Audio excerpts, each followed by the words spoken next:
Buenos días, estimados televidentes, siempre informándolos a cada detalle porque hoy hace 58 años se implementó por primera vez una técnica en una cirugía llamada bypass aorto coronario. Desde entonces, millones de personas en todo el mundo con diagnósticos de arteriosclerosis han podido seguir viviendo gracias a este procedimiento. Bueno, gracias por continuar con nosotros. Vamos a hablar hoy en un mundo donde más mujeres optan por implantes mamarios, también aumentan las complicaciones, cuáles son los riesgos y qué tomar en cuenta. Un especialista en cirugía plástica nos comenta esto. Veamos. Bueno, ya estábamos viendo los temas sobre el riesgo que se puede tomar al ponerte los implantes, y también yo conozco muchas personas que se han hecho esta cirugía, están súper bien, están en bastantes condiciones, hacen ejercicio, viven su vida normal. Conozco un caso también de una persona que se los tuvo que quitar porque tenía esos síntomas, dolores de cabeza, le daba mucha picazón interna, de repente no podía tener movilidad en sus brazos y no sabían de qué era la enfermedad o cuál era la causa y se lo tuvieron que retirar, y de ahí ha quedado súper bien. No, de hecho creo que la decisión de colocarte un implante es algo que viene desde cómo te sentís vos físicamente. Si no te sentís suficientemente linda, podría ser un tema de autoestima, tal vez sentís que podría verte mucho mejor. Esto pudiera obviamente elevar tu apariencia, te puedes sentir muchísimo más segura, y es un tema que realmente lo hemos visto en muchas mujeres que lo cuentan. Me siento más linda, me siento más segura, y por supuesto esto es importante también, pero obviamente también es necesario tomar en cuenta los riesgos a los que te podrías exponer. No a todas las mujeres les ocurre que tienen que someterse a un explante, sino que también pues viven con ellos y no hay ningún problema. Ya nos comentaba Moisés algunas personas que lo han vivido. Yo, por ejemplo, conocí el caso de una maquillista que es de México, se llama Rosie McMichael, que ella decía de que pues una vez que se los colocó, todo parecía bien, ¿verdad? Una vez que se sentía linda, bella, preciosa, pero pasó que al mes sentía lo que estabas comentando, se le caía el cabello, tenía mucho acné, sentía que no se podía concentrar, que había como una nubosidad de ella, que no podía concentrarse en lo que estaba haciendo y sentía que se estaba muriendo. Entonces, que contaba ella que una vez que se hizo el explante, ella ya fue como automáticamente el cambio. Entonces son cosas a las que pudieses exponerte, pero no quiere decir que a todas nos va a pasar. O más bien esto es un llamado que cuando ya te hagas los implantes y tienen esas consecuencias, de repente tenés dolores de cabeza muy frecuentes y no sabes cuál es el caso, cuál es la razón, sí es importante que podamos tomar en cuenta esto. No estamos hablando de que no te hagas la cirugía, no estamos hablando ni de criticar de que se haga la cirugía, porque en lo personal estoy muy de acuerdo con esto. Incluso las personas que son mamás, ellas de repente ya sienten que los pechos no son iguales y que podrían hacerse una cirugía, y me parece genial a mí. ¿Qué pensaría Jocelyn Medrano de este tema? ¿Qué pensaría de esta... antes era un mito, ¿verdad? Antes no se hablaba, antes se criticaba muchísimo a las mujeres que se hacían los implantes. Hoy yo las respeto, me agradan, me gusta que cuando te quieras hacer algún arreglo lo puedas hacer libremente. Jocelyn, vos que estás por ahí, quisiera que definitivamente hagas un comentario sobre estos temas, de estos artistas que están alzando la voz y están hablando de sus temas, de sus casos. Mucho valor que tanto ellos, que son del medio internacional, puedan contar sus experiencias negativas, porque eso nos puede llevar a otras mujeres a la reflexión sobre si debemos o no realizarnos una cirugía de este tipo, pero también más allá de que podamos hacerla o no, eso ya está a criterio de cada quien. Es una cuestión de ver por qué la hacemos, porque si la hacemos por cumplir con un estereotipo, por ser aceptadas a nivel social, ahí estaría mal, pienso. Pero si lo que queremos es vernos mejor por un asunto de que definitivamente es algo que nos va a sumar, pero que no va a depender de si tenemos o no implantes, el hecho de tener una buena autoestima, de desempeñarnos bien, de sentirnos sanas, de sentirnos completas, pues entonces hay que reflexionar alrededor de todos estos temas. Por ejemplo, yo les quiero preguntar, ¿ustedes, chicas, se harían una cirugía por un asunto de sentirse mejor o para ser aceptadas? Porque ahora hay muchos estereotipos y está como muy de moda, muy en tendencia, que si no tenés unos implantes, pues en realidad hay muchas chicas que no se sienten completas. Incluso hay jovencitas que ni siquiera han cumplido los 18 años, no han terminado su crecimiento, su transición hacia la juventud, no han terminado su adolescencia cuando ya sí quieren hacer una cirugía, por el tema de mostrarse en redes sociales muy sexy, por el tema de ser aceptada bajo la cobija de los estereotipos. ¿Qué opinan ustedes de esto? ¿Se haría una cirugía? ¿Cuándo se debe de realizar o no? Desde la perspectiva de mujer, ¿qué opinan? Así es, de hecho, bueno, en mi caso, yo personalmente te puedo decir de que, o sea, es una decisión personal, ¿verdad? Cada quien tiene la decisión, es dueño de su cuerpo y perfectamente puede hacer los cambios que crea necesario. Como para mí lo más importante en este tema no es de encajar, de un tema de que vos te sientas segura con vos misma. Si esto vos sentís que te va a elevar tu autoestima, te vas a hacer sentir una mujer mucho más completa, está bien hacerlo. Pero en mi caso, pues, al menos yo, de hecho ya me han consultado como que si me haría alguna cirugía, yo te puedo decir, Jocelyn, que no me haría ninguna cirugía, yo me siento perfectamente bien con cómo soy físicamente. Obviamente creo que el tema de que quizás luzca un poco más fit, qué sé yo, eso depende mucho de tu alimentación, de que tengas una vida activa físicamente, pero hablando estéticamente de una cirugía, yo personalmente no me lo haría, estoy bien así. Bueno, yo pienso que nosotros podemos hacer los arreglos que querramos siempre y cuando nos haga sentir mejor. Por ejemplo, siempre pongo o hago la comparación, nos arreglamos nuestros dientes porque no nos gusta, porque de nacimiento salieron apiñados o porque de nacimiento tenemos los dientes mal formados y entonces nos hacemos ese tratamiento que también es estético y eso nos ayuda, al niño le ayuda a la autoestima, al niño le ayuda a tener más seguridad y físicamente te ves muchísimo mejor. Entonces los comparo igual con estas cirugías. Si yo en el caso, siempre lo menciono y digo, gracias a Dios, yo no necesito, nunca me he hecho ninguna cirugía, pero si tuviese un hijo, si tal vez mis pechos no están correctamente como yo quisiese, como yo me cuido, como yo hago ejercicio y traje el ejercicio, no se vuelven a su lugar y no están correctamente, yo sí me las realizaría porque soy una persona que me gusta mucho cuidar mi cuerpo, le doy mucho amor a eso y por eso me cuido en cuanto a la alimentación, al ejercicio.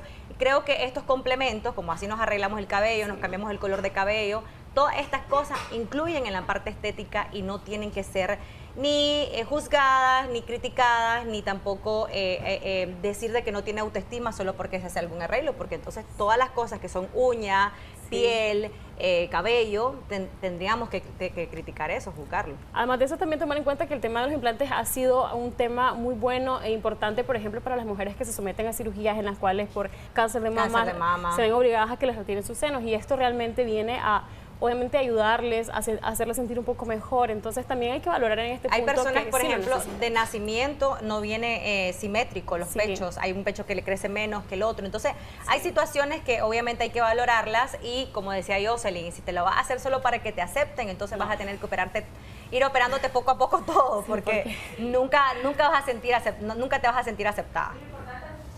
Y agradezco la opinión de ambas y también la opinión de nuestra audiencia que ya están en sintonía a través de nuestra transmisión en Facebook. Lo importante no es que nuestra felicidad, o lo importante es más bien que nuestra felicidad no dependa de tener o no unos implantes, porque imagínate, te sometes a una cirugía de implantes mamarios, en los estudios saliste bien y lo haces porque querés encajar en un mundo de estereotipos sociales y a la hora de llegada tenés complicaciones y te los tienen que retirar. Entonces, si tu felicidad dependía de esos implantes y si tu felicidad depende de eso, evidentemente te vas a deprimir.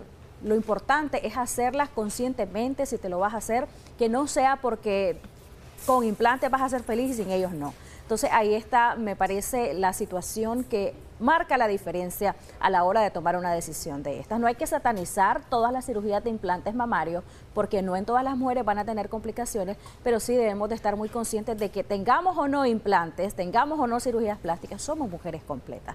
Gracias, Anduriña y Xochitl. Entonces vamos a seguir reflexionando en este tema. Por lo pronto, ¿con qué mensaje se despedirían ustedes de esta reflexión? Coméntenos.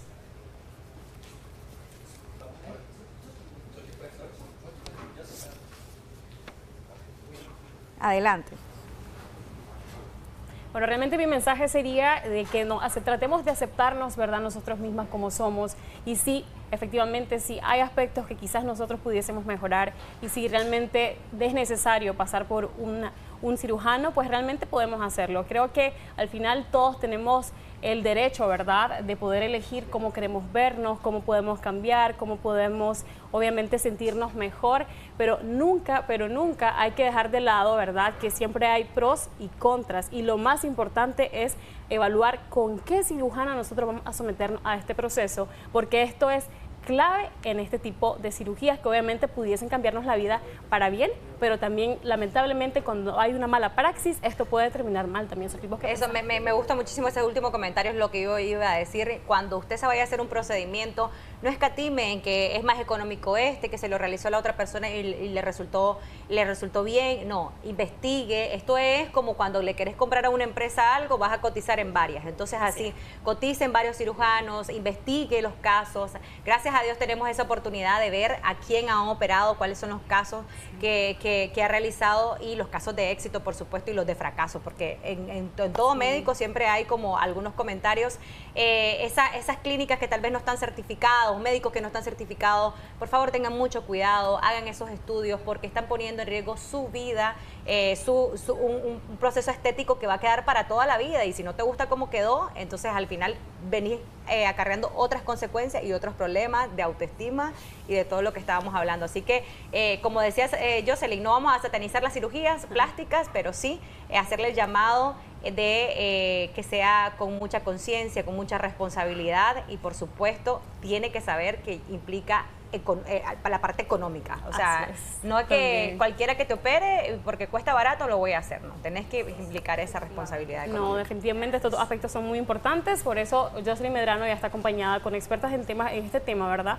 Para poder profundizar más y usted también pueda participar en las redes sociales y nos diga qué opina acerca de lo que son los implantes mamarios. Adelante. Gracias, Xochitl. Gracias, Anduriña. Definitivamente así es. Vamos a conversar con una experta. ¿Cuándo usted, dama que nos está viendo, se los debe hacer?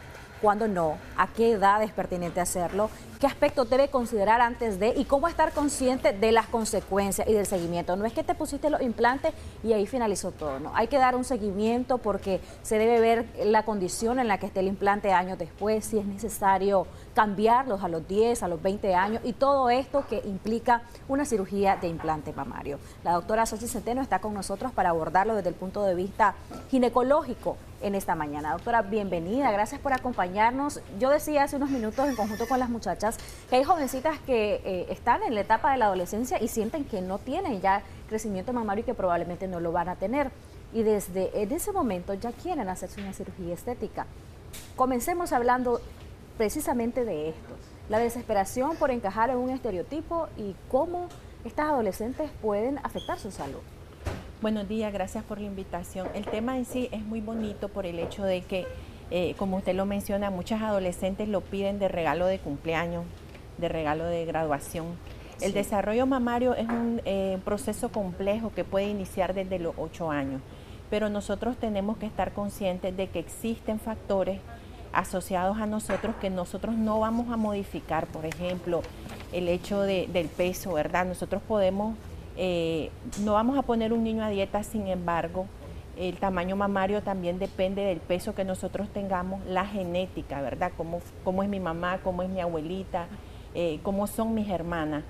Y esta decisión la paciente la puede tomar hasta que tenga cumplido su desarrollo sexual mamario, por así decirlo, de características sexuales secundarias, que se cumplen hasta los 18 años. Entonces, no es aconsejable que nosotros orientemos a una paciente menor de 18 años a colocarse implantes, ¿verdad?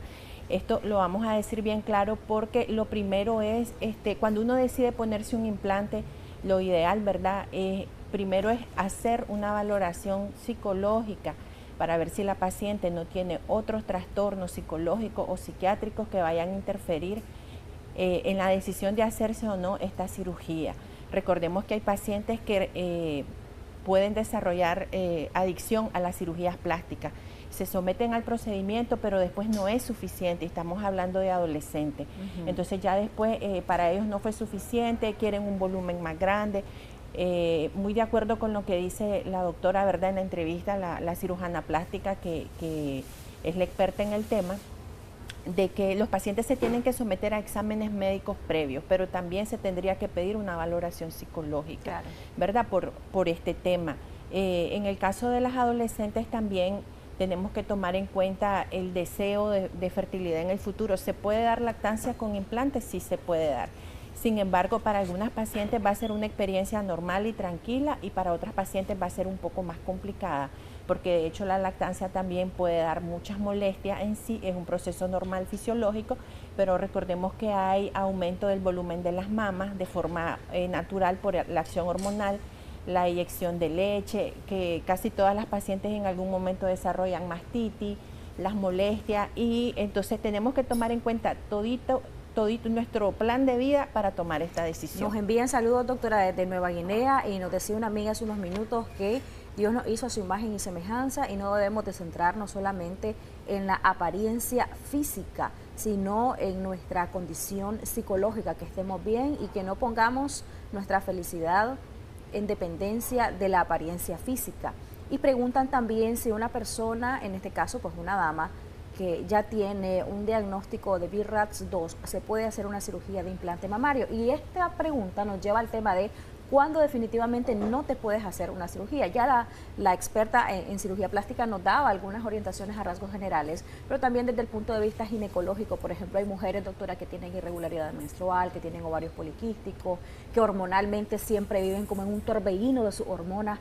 ¿Estas mujeres deberían o no realizarse una cirugía de implante mamario? Bueno, vamos a decir que sí hay indicaciones de la cirugía, o sea, ¿qué personas se la pueden valorar realizar? Por ejemplo, una paciente que ha perdido su mama, ¿verdad?, por un proceso de cáncer, eso se llama cirugía oncoplástica. Son pacientes que para mejorar su autoestima, su imagen, en su proceso de recuperación optan por ponerse un implante. Pacientes que, como lo mencionaba una de las muchachas, ¿verdad?, presentadoras, nos decía, hay pacientes que nacen con un volumen de mama diferente, eso se llama asimetría mamaria, entonces naturalmente una mama es muchísimo más grande que la otra y esto causa mucha inseguridad en la escuela, ¿verdad? Cuando la niña va creciendo en edad adulta, entonces son pacientes que son candidatas a que uno, por un motivo estético, pero también por un motivo de salud, vamos a decirlo, ¿verdad?, para que ella se mire en armonía con su cuerpo, pues se puede hacer esta cirugía. Pacientes que han tenido trauma, accidentes o tumores. Hay un tumor benigno que se llama tumor filodes, que se comporta como maligno en el sentido de que aumenta de volumen drásticamente en un corto tiempo. Cuando lo retira, esto ocupa un espacio en la mama y entonces queda como un hueco, ¿verdad? Queda un espacio ahí que no se ocupó y entonces son pacientes que también son candidatas a colocación de implante. En el caso de la pregunta, el BRAF2 son hallazgos benignos, ¿verdad? Como bien lo dijo la doctora, antes de ponerse un implante hay que pedir los exámenes, se hace todas sus pruebas, incluyendo, se puede hacer hasta una mamografía, ¿verdad? Donde nosotros sepamos que la paciente no tiene célula o por lo menos indicios de que va a tener un proceso maligno, ¿verdad? Porque el BRAF2 son hallazgos benignos, una clasificación por ultrasonido y mamografía, pero BRAF3 o BRAF4 ya pacientes que no son totalmente candidatas por la sospecha de tener probablemente un proceso maligno asociado. Y como bien lo dijeron también las presentadoras, esto depende también de nuestra herencia. Recordemos que el cáncer de mama sí tiene un componente genético y nosotros de que nuestra mamá o de la línea materna, alguna de nuestras familiares tuvo cáncer, nosotras tenemos que ser más exhaustivas en el diagnóstico. Si a nuestra mamá nos hicieron el diagnóstico a los 50 años, nosotros desde los 40 comenzamos a hacer, y normalmente desde los 40 hay que hacerse la primera mamografía. Cuando ya te realizaste la cirugía de implante mamario, ya exploraron todo el previo de la cirugía, el posterior a esta, no es que te hiciste la cirugía y termina todo, doctora, implica también un seguimiento. Explíquenos de esto, desde el punto de vista ginecológico también. ¿Puede esta cirugía llevar a cambios notorios en la salud ginecológica de la mujer, por ejemplo, en la lactancia, por ejemplo, en si le duele o no más la mama a la hora de los procesos menstruales, a la hora de las relaciones sexuales, porque las mamas son zonas erógenas? Entonces, en todo esto, ¿cuál es el ABC de recomendación? Bueno, las mamas en todas las culturas representan la feminidad, ¿verdad? Sí. Por eso es que es un shock para las pacientes con cáncer cuando se le dice que hay que hacer un retiro, ¿verdad?, de la glándula completa, o incluso de una o de las dos, pues son pacientes que quedan totalmente sin glándula. Para nosotros, que la paciente se decida colocar un implante mamario, tiene que estar consciente que es un proceso previo de exámenes y chequeo y un proceso posterior. Se le pide no hacer ejercicio fuerte con los brazos, no puede manejar al menos 2 semanas, ejercicios no se realizan al menos de 2 a 3 meses para evitar los riesgos de sangrado. Tienen que ser pacientes que tengan muchísimo cuidado, es más, se le dice, se puede lavar el área hasta las 48 horas de realizar la cirugía. Entonces no es solo el compromiso de cuidarnos en el momento de la cirugía, sino que es un compromiso también de cuidarnos siempre, ¿verdad? Como bien lo mencionaban fuera de cámara, el hecho que nosotros tengamos un implante no significa que cuando ya estemos en menopausia no se nos va a caer, claro que sí, por el hecho de que todo nuestro cuerpo, ¿verdad? Está la flacidez normal por el déficit hormonal. Entonces son pacientes que tienen que hacer ejercicio para mantener, ¿verdad?, la armonía de los tejidos, de estarse chequeando cada 2 a 3 meses. Muy importante también que hablábamos de la duración. Antes se decía que se cambiaban cada 10 años. Ahora se dice que no hay un tiempo definido, pero sí se tiene que valorar el hecho de estarlos cambiando cada 10 hasta 20 años. Entonces es un compromiso que nosotros vamos a adquirir de por vida. Sabemos que en el embarazo nos van a dar nuestras molestias normales que nos da, entonces sí puede ser que sea un agregado, ¿verdad? Pero hay pacientes que lo toleran muy bien, son pacientes que también se pueden realizar mamografías, se tienen que realizar mamografías y estudios de imagen en complementario y decir siempre, mire, yo soy portadora de implantes, ¿verdad? Y estar haciendo los chequeos porque pues vamos a ver más adelante en las complicaciones. ¿Y sí pueden dar lactancia, doctora? Sí pueden dar lactancia, sí pueden dar lactancia también, pueden hacer todas sus actividades normales, pero sí requiere un proceso de recuperación y es un tiempo importante, ¿verdad? Hablando de meses, ya si usted tiene 8 meses, como nos contaba fuera de cámaras el caso de la conocida de Xochitl, que con 8 meses ella seguía con muchísimas molestias, ya no es normal ver, ya después de 2 a 3 meses hay un periodo de adaptación donde el cuerpo tiene que adaptarse a que son cuerpos extraños. Igual pasa cuando nos ponemos, por ejemplo, el implante subdérmico, la T de cobre, que son métodos de planificación, pero hay pacientes que definitivamente no lo toleran. Ok, en el caso de estas pacientes que no lo toleran definitivamente, ¿es porque hormonalmente esto pasa o porque el cuerpo en sí, a nivel del órgano más grande que es la piel, no se adapta al cambio, a ese cuerpo extraño? ¿O es una cuestión de una reacción inmunológica? ¿Cómo funciona todo esto? Funciona como una reacción inmunológica. Generalmente los síntomas de rechazo que hablaban, ¿verdad?, por lo que muchas artistas se lo retiran, es por el hecho que primero hacen síntomas generales, ¿verdad?, de molestias, de fatiga, alergias raras, aumento de las migrañas o dolores de cabeza que antes no tenían. Siempre están, como la gente le dice, con sarpullido, con molestias, con dolor y no tienen paz, ¿verdad? Van al médico, van al dermatólogo, van al internista y entonces ya uno puede pensar en que está este síndrome, pues que está asociado con síntomas constitucionales asociados al uso de implantes. Entonces es como que el cuerpo hace una reacción inmunológica al cuerpo extraño, ¿verdad? Dependiendo de los materiales, está el famoso silicón y está también la de solución salina. La efectividad de las dos es la misma, ¿verdad? La forma de que los cirujanos plásticos las colocan son diferentes. Sin embargo, en ese sentido, dependiendo de la marca, son seguras a nivel internacional y también pues aquí siempre estos productos se adquieren por fuera, el paciente se valora el tamaño, el cirujano plástico orienta según para que el cuerpo se vea armónico, ¿verdad? No es que la misma medida les va a quedar a todas las pacientes, esto está en dependencia y se valora siempre que la paciente tenga sus antecedentes previos, ¿verdad? Que no sea una paciente con hipertensión, una paciente con complicaciones de síndrome metabólico no sería candidata a este tipo de cirugía. Okay, nos envían saludos y agradecen por el tema. Nos dice una amiga, saludos a todos. Se sabe que es vanidad, pero por ejemplo yo ya tuve a mis hijos, los tuve joven y vivía complejada porque fui siempre delgada. Ahora soy gordita y di pecho a todos mis hijos, pero ese es uno de mis grandes sueños, ponerme implante y hacer una cirugía de abdomen, no por mi pareja, sino por mí. Creo que es una decisión madura, si te va a gustar o no, me refiero, o si le vas a gustar o no a alguien, me refiero a quién le vas a gustar y no debemos de hacerlo por la otra persona, sino decir me amo tal como soy, pero también me gustaría, por ejemplo, lucir ciertos vestidos que requieren de un escote mayor y sentirme más cómoda con unos implantes. Buenos días, Jocelyn y doctora, ¿hasta cuándo es la edad adecuada para ponerse implantes mamarios? ¿Cuál es el límite? Sí, siempre se le explica a la paciente, normalmente como es una cirugía estética, pues las pacientes cuando están en el proceso, recordemos que todos los procesos oncológicos o de cáncer pudieran comenzar después de los 40 años. Entonces, Se puede realizar de los 18 años, vamos a decir que hasta que se completa la maduración sexual, que es a los 18. De los 18 años en adelante, hasta el hecho de pacientes que pudieran encontrarse dentro del proceso de perimenopausia, porque recordemos que esto se va revisando cada 10 años, pero en estas pacientes con precaución, porque son pacientes que ya están, ¿verdad?, como candidata a que puedan desarrollar un cáncer de mama. Tendría que ser una paciente con un estilo de vida saludable, porque muchas pacientes dicen, así como nos escribía ella, yo me quiero ver mejor, pero pudiera comenzar con hacer ejercicio, llegar a un peso óptimo. Recordemos que para estos tipos de cirugía se requiere que la paciente tenga un compromiso y uno de ellos es el cuidado del peso, ¿verdad?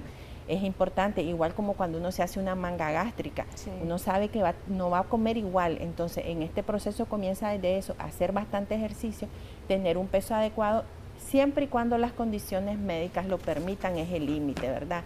Okay. Entonces eso es diferente para cada paciente, porque pues conocemos pacientes de 50, 60 años que se ven súper bien, que tienen estilos de vida saludables, que llevan dietas estrictas, toman sus suplementos, hacen ejercicio. Después de los 40 hay que hacer ejercicios con peso, ¿verdad? Esa es una recomendación especial porque hay que mantener el músculo. Hay una, por así decirlo, epidemia actual que se llama sarcopenia, que es cuando hay reducción del volumen muscular en edades avanzadas. Entonces, para evitar esto, hay que comenzar a crear músculo. Ok, doctora, sus recomendaciones ya para cerrar a nuestra audiencia respecto a este tema que es tan importante, es parte de la salud ginecológica y cuando vamos a tomar una decisión, ya lo decíamos desde el punto de vista psicológico, no es que los implantes o una cirugía te va a dar la felicidad, no es que sin estos tipos de procedimientos estemos incompletas, las mujeres estamos completas con o sin este tipo de procedimientos y hay que ver bien cuáles son sus motivaciones para realizarse un tipo de cirugía como esta, si es encajar en el mundo o es que usted se va a sentir mejor. Doctora. Recordemos que todo procedimiento lleva un riesgo anestésico y un riesgo quirúrgico con las debidas complicaciones para cada uno. Si usted quiere realizarse una cirugía de este tipo, como bien lo decían las chicas, investiguen bien. Ahora hay una página del MINSA donde usted puede acceder y ver los títulos de su doctor y decidir con quién operarse, hacerse sus exámenes previos, firmar un consentimiento de que usted está enterada de todos los riesgos y preparar sus condiciones antes y después para un proceso de recuperación exitoso.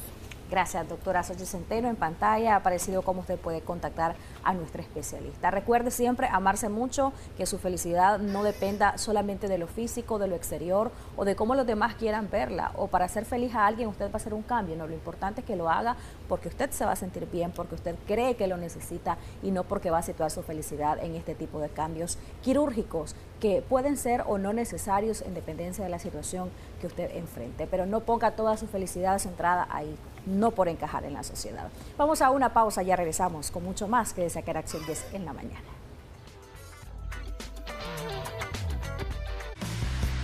Ya regresamos con Acción 10 en la mañana.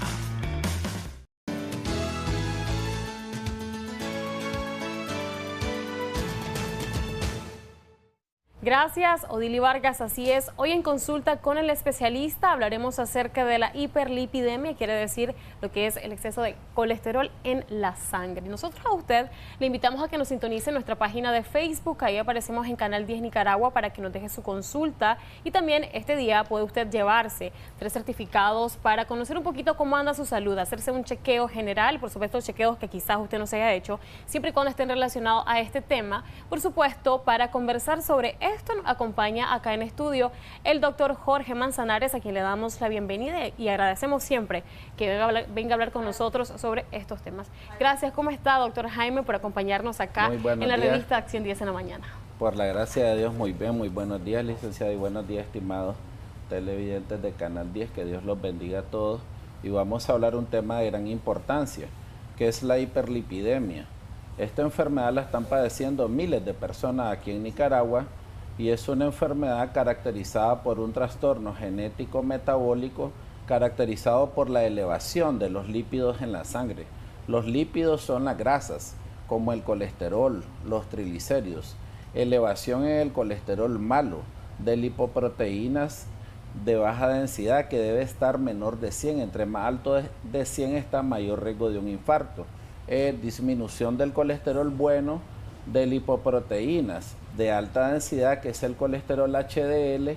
Este es el bueno, el que limpia la grasa de las arterias y las paredes venosas, permite que la sangre circule libremente a tu corazón, a tu cerebro, y también elevación en el colesterol VLDL, que lo produce el hígado, una molécula donde este colesterol muy malo es toda la grasa que se va a acumular en tus arterias, en tus paredes venosas, y esto aumenta el riesgo de un infarto o a un accidente cerebrovascular que desgraciadamente le ha costado la vida a miles de personas alrededor del mundo entero, ya que las enfermedades cardiovasculares son causa número 1 de muerte alrededor del mundo entero. Se estima que cada año mueren más de 17 millones de personas alrededor del mundo entero. ¿Cuáles son estos niveles normales de colesterol en la sangre que nosotros deberíamos de tener cuando se sale de esto para quedar ya en lo que sería una hiperlipidemia, doctor? Claro que sí, eso te lo puede decir el examen del perfil lipídico, como la palabra lo dice, perfil de grasas. El colesterol total debe estar menor de 200 miligramos sobre decilitro. Entre más alto está, indica que este paciente tiene más placas de grasa o aterosclerosis pegada en las paredes de las arterias, y va disminuyendo el flujo sanguíneo de su corazón a su cerebro, y como te explicaba, esto es lo que produce los infartos y los accidentes cerebrovasculares. El colesterol malo debe estar menor de 100, entre más alto está, más grasa en la arteria. El colesterol bueno, el HDL, este es el único examen que entre más alto esté es mejor, y debe estar mayor de 50 en varones y en mujeres arriba de 65. Y también el VLDL, que es el colesterol de muy baja densidad que lo produce el hígado, debe estar menor de 40, así como el factor de riesgo cardíaco debe estar menor de 5, y los triglicéridos, que también son muy importantes, menores de 150 miligramos sobre decilitro. Entre más alto esté, este paciente tiene un mayor riesgo de sufrir una enfermedad cardiovascular como ataque sistémico, infarto o accidentes cerebrovasculares. Las principales causas, yo imagino que tiene que ver también muchísimo con el tema de nuestra alimentación, ¿verdad? Pero hay otros causantes, o los causantes que pueden llevarte, ¿verdad?, a padecer lo que es hiperlipidemia. Claro que sí, existen muchos tipos de factores de riesgos, entre ellos enfermedades genéticas hereditarias, si has tenido familiares, porque esta enfermedad está ligada a la hiperlipidemia familiar mixta. Si tus padres, tus tíos, tu abuelito han padecido del colesterol, de los triglicéridos, del hígado graso, vos llevas este gen que te predispone a padecer esta enfermedad, así como la diabetes, el hipotiroidismo, cuando esta glándula produce poca hormona tiroidea, también regula el colesterol y los triglicéridos y se elevan, así como la vida sedentaria, el exceso de comida grasosa, el exceso de carbohidratos, la falta de ejercicio también, el exceso de bebidas alcohólicas que puede inflamar el hígado, y el hígado graso o inflamado es lo que produce el colesterol y triglicéridos, y así como el tabaquismo también, que desprende pequeñas moléculas de colesterol. Todos estos son factores de riesgo que te pueden conllevar a tener estos niveles de lípidos muy altos en la sangre, y como te decía, día a día miles de personas mueren alrededor del mundo entero, muchas veces por un descuido de ellos mismos, porque si vos le preguntas a los televidentes que nos están viendo hace cuánto no se hacen un chequeo general, muchos de ellos te dicen que nunca se lo han hecho, o que hace un año, que hace 2 años, y vos te das cuenta del descuido de las personas. Nosotros le recordamos a nuestra audiencia que estamos en nuestra página de Facebook, aparecemos ahí como Canal 10 Nicaragua, para que usted nos haga ahí su consulta relacionada con lo que es la hiperlipidemia, y también le recordamos que de esta manera usted se puede llevar lo que son certificados para realizarse exámenes y conocer si pudiese estar frente a un caso de esta enfermedad. De hecho, ya tenemos un comentario, le decimos al señor de apellido Ruiz que por favor nos llame al 2222-7808 para que usted pueda llevarse este certificado. Él nos comenta de que es una persona que está en sobrepeso, entonces yo imagino que las personas que están en esta condición pudiesen ser propensas a padecer lo que es hiperlipidemia. También porque está ligado al síndrome metabólico, lo que es el sobrepeso, y esto puede ser un factor de riesgo que está ligado a la hiperlipidemia o la hipercolesterolemia y hipertrigliceridemia, y contraer el mayor riesgo de un accidente cerebrovascular o un infarto. Entonces le vamos a obsequiar a este televidente un chequeo de un perfil lipídico completo y un ultrasonido abdominal completo realizado por una médico especialista en radiología y equipos de muy alta tecnología, así como venimos a compartir la bendición de Dios con con el pueblo de Nicaragua, las 3 primeras personas que llamen o escriban, le vamos a obsequiar 3 perfil lipídico y 3 certificados de ultrasonido abdominal completo. Tenemos acá comentarios y nos dice, adormecimiento en las piernas podría ser algún síntoma de la hiperlipidemia debido también al tratado. El tratado implica, dice, estar sentado por muchas horas y eso me lleva a la siguiente pregunta. Los síntomas que a nosotros nos pudiesen advertir de que pudiésemos estar frente a un caso de hiperlipidemia, doctor. Claro, los primeros síntomas son dolor de cabeza, migraña, mareo. ¿Por qué se ocasiona esto? Porque tenemos una bombita que es el corazón y esta está bombeando sangre y oxígeno al cerebro y a todos los órganos por medio de las tuberías que son las venas. Pero si en estas tuberías se acumula exceso de grasa, exceso de placas de grasa, esto va disminuyendo el flujo sanguíneo a tu corazón, a tu cerebro, y ya se producen estos síntomas de dolor de cabeza, de mareo. Puedes cansarte rápido al caminar, pueden aparecer morados inclusive en el cuerpo por mala circulación, por el exceso de grasa en las arterias, que la sangre no circula bien, y también pueden aparecer sentir entumecimiento, como este paciente decía, en los miembros inferiores o superiores, sensación de calambre, sensación de hormigueo, de entumecimiento por una mala circulación. Ahora, es muy importante lograr diagnosticar a tiempo esta enfermedad, porque esto puede ser la diferencia entre la vida y la muerte. Si un paciente se logra diagnosticar de manera temprana, si padece la hiperlipidemia, ya sea secundaria o familiar mixta, este paciente puede lograr salvar su vida a tiempo y someterse a tratamientos como fibrato y estatina o tratamientos naturales, así como dieta y ejercicio. Acá nos preguntan, dice, mi esposo le salió el colesterol DEB 228. ¿Qué significa eso? Está altísimo el colesterol LDL, porque el colesterol LDL es el malo. Este es el que mata a la gente de los infartos y debe estar menor de 100. Si está arriba de 200, este paciente debe visitar a su médico cardiólogo para que le hagan sus exámenes, perfil lipídico y su electrocardiograma y ecocardiograma, porque tiene un riesgo alto de un infarto. Ahí mismo en la clínica también tenemos una cardióloga especialista. Nos siguen consultando acerca del adormecimiento, dice ardor en los pies y siempre le sale bastante elevado. Claro que sí, las personas también como conductores, personas que trabajan en oficina o que están mucho tiempo de pie o en una sola posición, puede generar que la sangre circule muy lentamente y esto se puede acumular depósitos de grasa, de colesterol y de triglicéridos en las arterias y producir estos síntomas de adormecimiento, entumecimiento, calambre, hormigueo, ya sea en las piernas o en las manos. Este es uno también de los principales síntomas del colesterol y de los triglicéridos altos. Es importante que este paciente sea un perfil lipídico y así como un ultrasonido Doppler, como lo tenemos en la clínica con el especialista en radiología, donde determina si hay nivel de insuficiencia venosa leve, moderado, severa, porque si no se ve a tiempo se puede formar un coágulo. Esta es una trombosis, esto tapea una arteria y si este coágulo se despega al corazón, un infarto, al cerebro un derrame cerebral o a los pulmones una embolia pulmonar. Tenemos, bueno, nosotros le mencionamos, ¿verdad?, a la persona apellido Hernández, que nos dejó acá un mensaje diciendo que tiene problemas con el colesterol y tiene muchos problemas de circulación, que tiene también lo que son moretones, que nos llama acá a lo interno al 2222-7808 para que puedan perfectamente obsequiarle lo que es este chequeo médico. Sus últimas recomendaciones, doctor.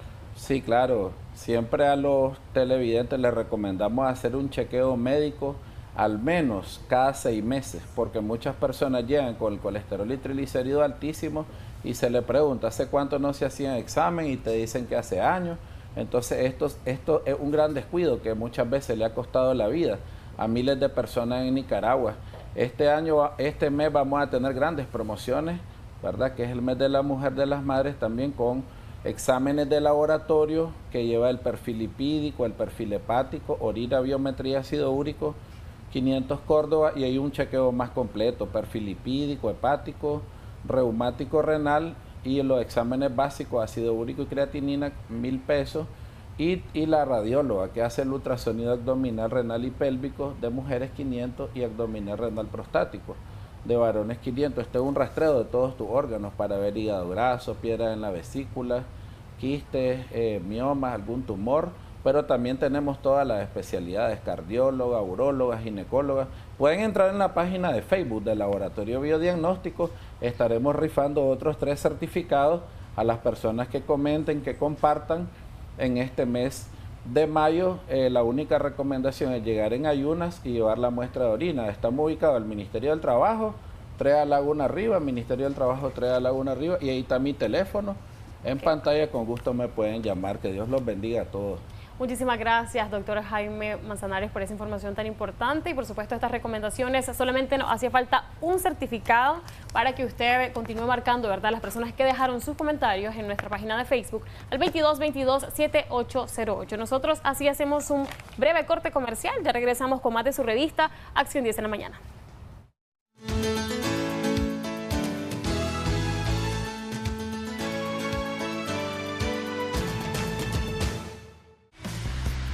Ya regresamos con Acción.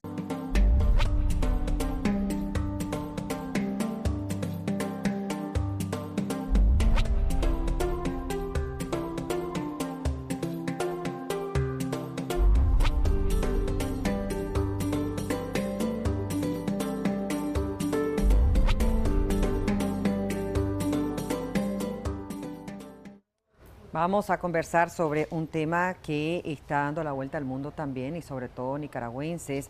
El doctor Kentin Telles, abogado criminalista, ya está con nosotros para hablar en agenda sobre el caso de Otoniel Orozco y una condena, las apelaciones. Hay una situación que se ha registrado y vamos a recordar a qué se debe. Es un caso que involucra a un hombre identificado como Ramírez Zamora, que fue sentenciado en diciembre del 2024 a 20 años de prisión por el asesinato de Otoniel Orozco Mendoza, el ciudadano nicaragüense, que esto ocurrió el 3 de junio de este mismo año en el condominio Escazú, al oeste de San José. El homicidio pues quedó grabado, como estamos viendo en este momento, con la hazaña, según verdad han detallado, que actuó disparando en 14 ocasiones contra la víctima tras una discusión por una llave de paso de agua que estaban compartidas por la familia. De igual forma, se ha registrado una situación bastante difícil y es que se ha dado un informe médico luego de una cirugía tras justificar la liberación que indicaba que Ramírez Zamora requeriría apenas 6 semanas de recuperación fuera de su régimen penitenciario, no 6 meses como alegaron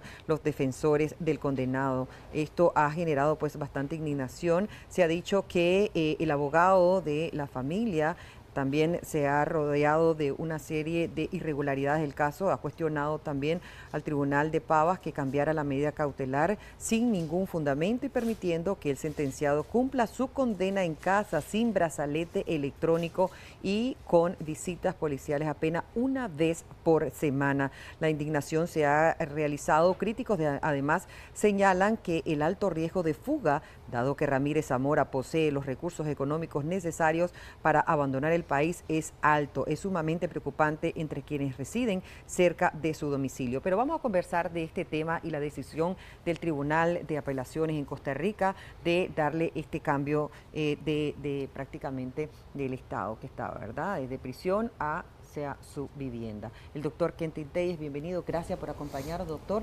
¿Cómo está actualmente este caso? Siempre gracias por la invitación. Siempre obviamente hablamos de este caso de don Otoniel, un caso súper lamentable, ¿verdad? Lamentable primeramente pues desde la imposición de la pena que se dio en su momento, pero actualmente pues gracias a la presión social, gracias a la presión de los medios, gracias obviamente ante la gente que a través de las redes sociales se ha manifestado de una manera indignante la situación que se dio en Costa Rica, donde se dio obviamente un cambio de una medida. Recordemos que este señor, don Eduardo, el asesino a sangre fría de don Otoniel, esta persona guardaba formal prisión por el delito cometido, obviamente. Sí. Estaba bajo una prisión preventiva. Sin embargo, esta persona en su momento, hace poco, pasó por una cirugía y obviamente se determinó que no podía esta persona estar, obviamente, guardando formal prisión por situaciones, obviamente, médicas, de salubridad. Obviamente, hasta ahí nosotros, como abogados y obviamente la familia de don Otoniel, no veo que haya ningún inconveniente en el concepto de que como persona necesitas obviamente un cuidado. Hasta ahí nosotros estamos bien, que se puede haber hecho un cambio de medida porque no hay las condiciones en el penal. Sin embargo, ¿qué fue lo que sucedió? Obviamente, para darle un cambio de medida a esta persona, pasó por un dictamen médico forense, donde el médico forense determinó que esta persona podía estar en recuperación en 6 semanas, posterior obviamente a lo que era la cirugía. Sin embargo, obviamente la juez de Escazú, la juez que lleva la causa, decidió hacer un cambio de medida y darle el arresto domiciliar por 6 meses. O sea, ¿cómo fue posible, verdad? Que eso es lo que nosotros no logramos comprender, de que una persona que fue valorada por un especialista, por un médico forense, que determinó que eran 6 semanas las que esta persona podía estar en recuperación. Sí. Hablamos de los principios de humanidad, o sea, todos tenemos el derecho a la vida, todos tenemos el derecho a la salud, a pesar de que este hombre fue un salvaje que privó de la vida a don Otoniel, él tiene el derecho de igual manera a su salud, él va a pagar por su delito en la cárcel, pero él tenía que estar 6 semanas simplemente bajo un cuidado médico. Entonces, el médico forense determinó que eran 6 semanas, sin embargo, impestivamente el judicial le determinó que eran 6 meses. Entonces ahí comenzaron a darse la anomalía. Pero también hablan de una anomalía y señalan esto. ¿Por qué en su momento, a la hora del juicio, la pena fue de 20 años y no mayor, decían algunos? ¿Cuánto debe haber sido en realidad? Ok, eso es muy importante lo que estás mencionando, porque este proceso nació viciado desde el inicio. Esta persona tenía que haber pasado por un proceso ordinario, ya que estamos ante un homicidio calificado, que nosotros aquí en nuestra norma penal estaríamos hablando de un asesinato agravado. Costa Rica es un homicidio calificado. La pena por el homicidio calificado en Costa Rica va de los 20 hasta los 35 años. De los 20 a los 35 años, obviamente todos nosotros sabemos, los abogados sabemos, que para que se te vaya a imponer entre la pena, entre la mínima y la máxima, tenés que ver lo que son las agravantes y tenés que ver lo que son las atenuantes, que fue por estrategia, y también es un derecho que también tienen aparte, hay que reconocerlo por estrategia. ¿Qué fue lo que hizo la defensa de este señor? Fue admitir hechos. Entonces, al admitir hechos, no se terminó el procedimiento ordinario y ahí es donde se comenzaron a dar las anomalías. ¿Cuál fue la primera anomalía? Imponerle la pena mínima de 20 años. Correcto. Este hombre que actuó de manera salvaje al privar de la vida, cometió todas las agravantes que te establece el homicidio calificado. Y estamos hablando que hubo alevosía en ese caso, porque el hombre está armado. Otoniel estaba desprotegido totalmente. Este hombre llevaba una ventaja sobre él. Estabas hablando del ensañamiento. Este hombre detonó todo el arma de fuego, todo el arma de fuego sobre la vida y la humanidad de don Otoniel. Estamos hablando obviamente de esas ventajas que llevaba, esa premeditación que esta persona llevaba para privarlo de la vida. Nosotros pudimos observar claramente que este sujeto, una vez, ve cuando está reclamando doña Lilian con la señora, sale y obviamente esconde el arma y lo llega a detonar. Así que se dieron todas las agravantes. Y hay una agravante que es principal, que no se tomó en consideración en la sentencia, y es la xenofobia.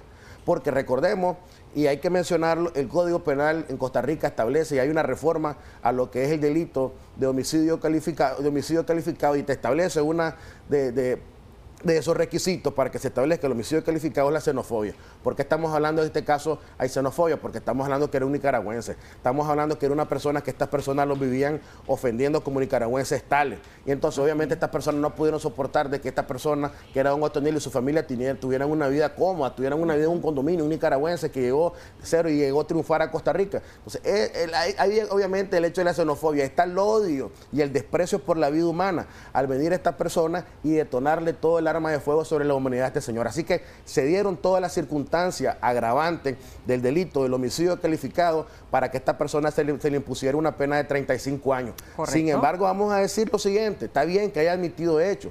Recordemos que la admisión de hechos es un atenuante, pero si nosotros calificamos y llegamos a ver el análisis de entre las atenuantes y las agravantes, imperan más todavía las circunstancias agravantes que son las que te estoy mencionando. Así que este sujeto por lo menos tuvo que haber sido condenado de entre unos 30 y 35 años, sino que el sistema de justicia costarricense de manera obviamente tajante impuso una pena mínima que no es acorde obviamente a lo que es este procedimiento. Entonces fueron 20 años y 2 meses, tengo entendido que fue la pena. Entonces, intempestivamente, obviamente, estas personas, al tener un dictamen forense, le otorgan ahorita el cambio de medida, que es prisión preventiva. ¿Y por qué prisión preventiva? Porque todavía ese proceso no está firme. Correcto. Obviamente, el abogado que tiene doña Lilian allá en Costa Rica apeló esa sentencia donde le impusieron esos 20 años, obviamente pidiendo que se le imponga una pena mayor. ¿Por qué? Porque te mencionaba. Todavía está entonces el proceso todavía no está firme. Todavía hay una apelación en relación a la imposición de la pena. Ya estamos claros que fue condenado por el homicidio calificado. El hombre es un asesino. Sí. O sea, eso, ante la justicia, ante los ojos de la sociedad, este hombre es un asesino. Simplemente la apelación ahora viene versando en relación a la imposición de la pena. Que no sean 20 años, que por lo menos sean entre 30 y 35 años que esta persona debería estar cumpliendo condena. Entonces, así que hay una apelación. Entonces, obviamente, esta persona está cumpliendo condena por esa prisión preventiva, que eran los 20 años y 2 meses que tiene actualmente. Sin embargo, de entre las anomalías actuales que se dieron fue que se le cambió la medida a lo que es un arresto domiciliar Sí. por motivos de salud. Otra de las anomalías que se había dado en este caso, Dilín, era que esta persona iba a estar obviamente cumpliendo ese arresto domiciliario en su casa, Sí. a la par de donde vive doña Lilian, a la par donde esta persona privó la vida en Otoniel. Eso es absurdo. Como que no haya razonamiento Como, ahí. por supuesto, estás todavía obviamente revictimizando todavía a la Así señora. es. Esta señora no ha podido dar ni una entrevista de que este hombre salvaje le mató al marido. O sea, imagínate el daño psicológico que Sí. tiene doña Lilian, más todavía tener al agresor al otro lado de tu casa. Esto era absurdo. Y para colmo todavía no le habían puesto lo que era obviamente el brazalete de seguridad para que te estén identificando y monitoreando dónde ¿Y ahora estás tiene ese actualmente por el grillete? GPS. Actualmente lo tienen. Ok.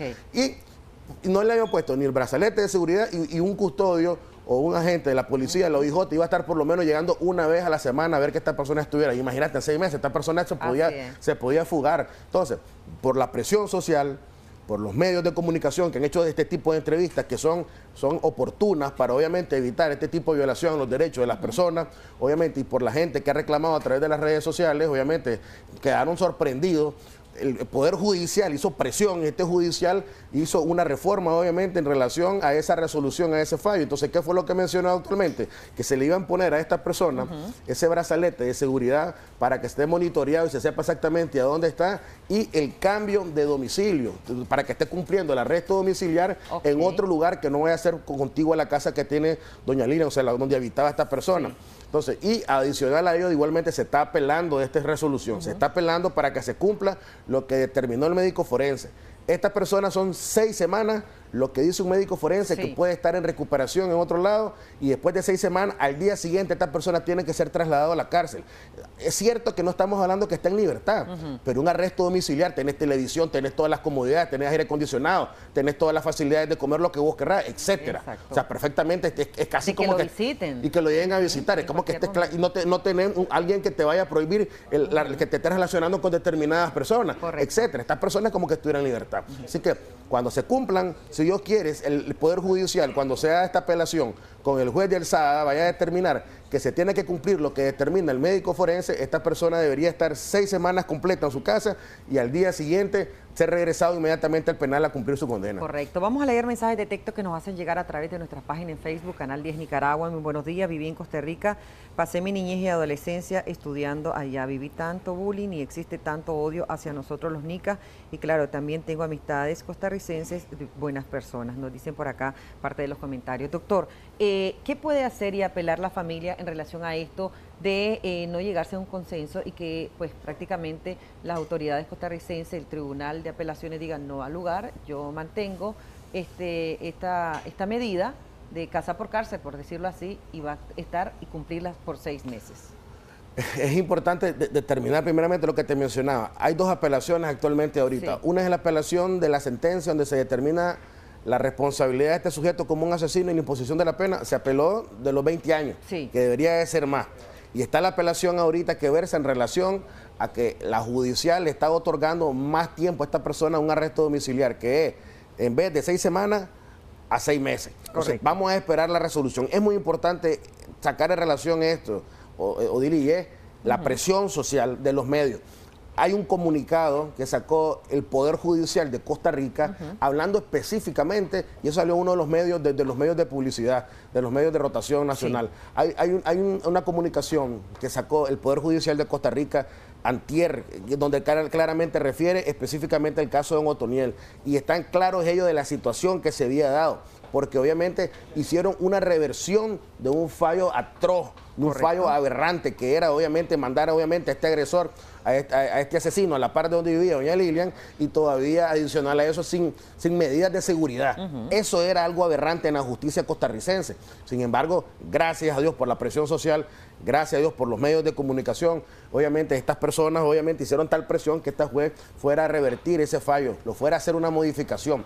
Ahora, en el dado caso de que este tribunal, el juez de alzada o el tribunal de alzada determine que sean los 6 meses, ¿verdad?, que te vienen quedando, sí, que vas a estar bajo arresto domiciliar y no las 6 semanas que te determina claramente y te señala el médico forense, había una situación que es la siguiente: ya cumpliste y utilizaste los recursos que la ley te establece. Sí. Ahí, por la vía judicial, tengo entendido que ahí se te cierran las puertas. Correcto. Sin embargo, perfectamente la víctima podría demandar al sistema de justicia y el Estado costarricense.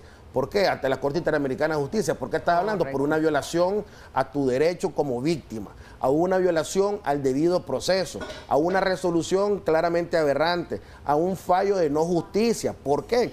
Porque le estás otorgando a un criminal, le estás otorgando a un asesino, le estás otorgando a una persona que mató por xenofobia, a un conciudadano de nosotros, nicaragüense, sin justificación alguna, lo privó de la vida, le estás otorgando un beneficio, porque al final, como te mencionaba, aunque el Poder Judicial te esté diciendo que la persona no está en libertad, y es cierto, no está en libertad, pero está gozando de muchos beneficios que no vas a tener en la cárcel. La idea es tener un precedente. Claro, está sentando un precedente, y esos precedentes te aseguro que no lo haces con los ciudadanos ticos.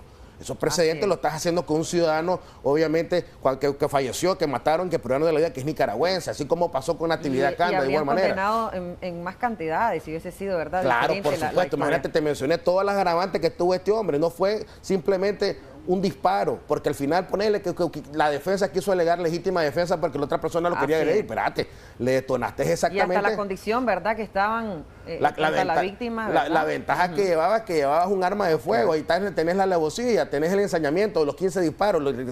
Esa persona actuó de manera salvaje. Esa persona debería haber sido condenado a la pena máxima. Correcto. En cualquier parte del mundo a esa persona le hubieran dado pena máxima. ¿Por qué? Se dieron todas las circunstancias agravantes del delito de un homicidio calificado. Ya como premeditado también, correcto, doctor. Vamos a leer el último mensaje antes de concluir. Ese monstruo ni debería vivir entonces. La sentencia declara que la vida nicaragüense vale 20 años. Qué ilógico, debieron darle pena de muerte a esta persona. Están tratando con guantes de seda en Costa Rica. Eso es lo que nos dicen nuestros amigos televidentes en parte de sus comentarios. Gracias, doctor, por habernos acompañado. Vamos a seguirle dando seguimiento a este caso.